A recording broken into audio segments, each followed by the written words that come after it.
ప్రియమైన సహోదర సహోదరీలారా, ఈరోజు మనం చాలా ముఖ్యమైన అంశం గురించి మాట్లాడుకుందాం.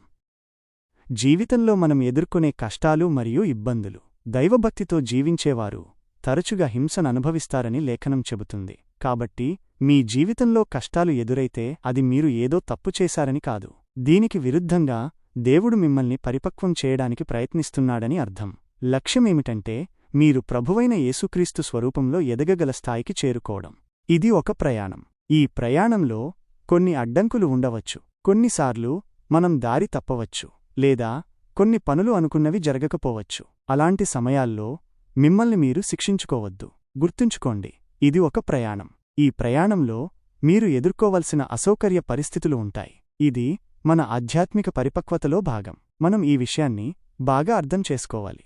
నేను క్రైస్తవుడిని, నేను రక్షింపబడ్డాను, కాబట్టి ఎవరూ కల్పించిన దాని గురించి నేను ఎప్పుడూ అసౌకర్యంలో ఉండనవసరం లేదని కొందరు అనుకుంటారు. కాని అది నిజం కాదు. మీరు ఎదగాలి, మరియు మీరు ఒత్తిడి మధ్యలో ఎదుగుతారు. మీరు ఘర్షణ మధ్యలో ఎదుగుతారు. మీరు జీవితంలో అనుభవించే అన్ని విషయాలు, వాటి నుండి మీరు పారిపోకుండా వాటిలో నిలబడి ప్రతిసారీ సరిగ్గా ఎలా చేయాలో తెలిస్తే మీరు కొన్ని నెలలు లేదా సంవత్సరాలలో చాలా ఎదుగుతారు. అప్పుడు మీరు వెనక్కి తిరిగి చూసి, వావ్, నేను ఈ అనుభవం పొందకపోతే నాకు ఇది తెలియదు అని అంటారు. ప్రశ్న ఏమిటంటే, అసౌకర్యం క్రైస్తవుడి జీవితంలో భాగం కావాలా?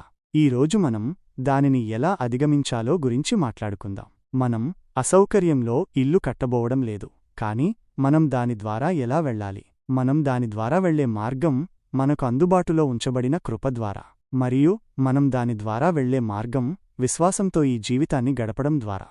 ఇప్పుడు విశ్వాసం మరియు కృప అసౌకర్యం మధ్యలో మీకు ఎలా సహాయపడతాయో సందర్భోచితంగా చూద్దాం. దీనితో నేను ప్రారంభిస్తలుడైన పౌలు గురించి మాట్లాడుతుంది.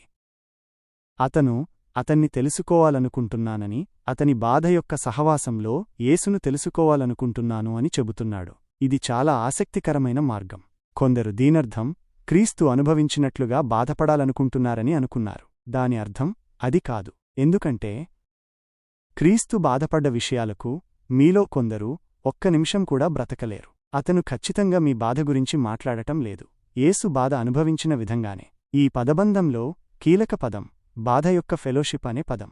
ఫెలోషిప్ అనేది పాత గ్రీకు పదం కోయిలోనియా నుండి వచ్చింది.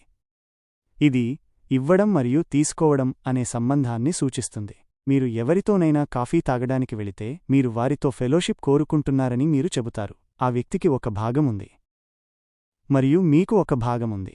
వారు మీతో కొన్ని విషయాలను పంచుకుంటారు, మీరు వింటారు, మీరు వారితో కొంత పంచుకుంటారు, మరియు ప్రతి ఒక్కరూ ఫెలోషిప్ సాధించడానికి తమ వంతుగా పనిచేస్తారు.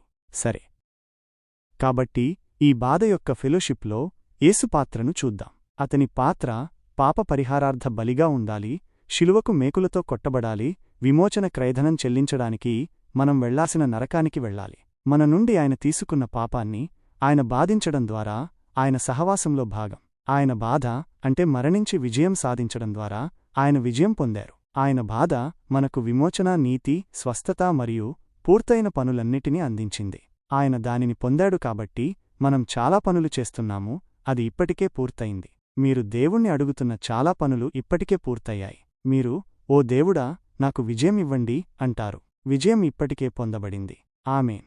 సరే, కాబట్టి అదిప్పుడు యేసు పాత్ర. ఈ బాధల సహవాసంలో నా పాత్ర, ఈ బాధల సహవాసంలో మీ పాత్ర యేసు పొందినదాన్ని కాపాడుకోవడం. తద్వారా ఆయన పొందిన ప్రతిదాన్ని మనం చూడాలి, మన ఆలోచనను మార్చుకోవాలి. మనం దేవుడిప్పుడు ఏదో ఒకటి చేయమని ప్రయత్నిస్తున్నాము, ఆయన దానిని చేయనట్లుగా.